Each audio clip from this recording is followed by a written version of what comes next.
අද දවසේ සංහිඳියාව සහ සහජීවනය පිළිබඳව ඉතාමත් වැදගත් කාලෝචිත වැඩසටහනක් තමයි අරකපල දුම්මලදෙනිය මුස්ලිම් පල්ලියේදී අද දවසේ මේ පැවැත්වෙනු ලබන්නේ. එකිනෙකාගේ සංස්කෘතීන් පිළිබඳව දැනගත්තම ආගමික විශ්වාසයන් පිළිබඳව දැනගත්තම අපි තුල තියෙන ඒ සැකතැන් ගැටලු වලට ලොකු සහනයක් සහ සමගියට ලොකු උපකාරයක් ඒ තුළින් ලැබෙනවා. මේ මුස්ලිම් ආගමික අයගේ ඒ ආගමික සංස්කෘතිය පිළිබඳව, ඒ වගේම ආගමික නීතිය පිළිබඳව, ඒ වගේම අවුල් ඒකකවල තියෙන ප්‍රශ්න පිළිබඳව, ඒ වගේම ජාතීන් අතර ගැටලුවට කුඩු දෙන ආගමික විශ්වාසයන් පිළිබඳව අපිට ලොකුවට සාකච්ඡාවක් කරන්න ලැබුණා.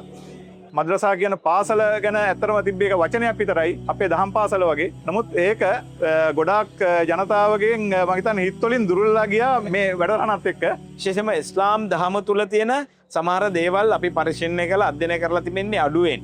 ඉතින් අද දවසේ මෙතන තිබුණ වැදගත්ම දේ තමයි සුද්ධ අල් කුර්ආනයේ සම්බන්ධවත්, ශරියා නීතිය පිළිබඳවත්, මේ ජීවිතය, මිනිසුගේ ජීවිතය සම්බන්ධවත් දැනුවත් කරන වැඩසටහන් මේ රටට තව අවශ්‍යයි. මුස්ලිම් ආගමේ ඉතිහාසය ඒත් එකම නබිතුමාගේ ජීවිත කතාව ඒ ආගමේ ප්‍රතිපත්ති ඒගොල්ලෝ නම දින විදිහ සැහැණ ඉගෙන ගත්තා. මේක හරිම ප්‍රයෝජනවත්.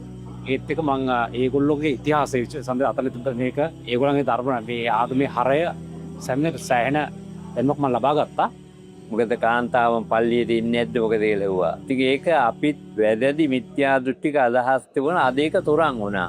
ඒ කට්ටියට එන්න නිදහස තියනවලු ඉන්නේ නැති ඒගොල්ලෝ තියන්නේද? මගේ ජීවිතයත් එක්ක බැඳුණු ආගමක් ඒක.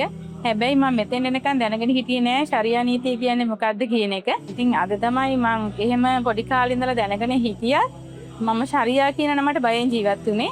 අද ඒක දැනගත්තා මොකක්ද කියන එක. ඉතින් ඒගොල්ලෝ මේ ශරියා නීතිය හඳුන්වා දෙන්න සහ මුස්ලිම් ආගම දහම ගැන හොඳ විග්‍රහයක් අපට ලබා දුන්නා. ඉතින් කාලයක් තිබුණා මුස්ලිම් ආගම ගැන අපි බොහොම භීතියෙන් ජීවත් වුණා.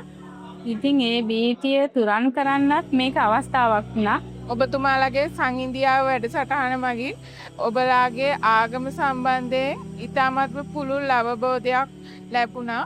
ඒ වගේම සමාජයේ තියෙන දුර්මතයන් නෙමේ සත්‍ය කුමක්ද යන්න පිළිබඳව මෙම වැඩසටහනේදී අපිට දැනගන්නට ලැබුණා. එහිදී ඉස්ලාම් ආගම කියන්නේ කතරම් දැහැමි ආගමක්ද යන්න පැහැදිලි කරගන්න පුළුවන් වුණා.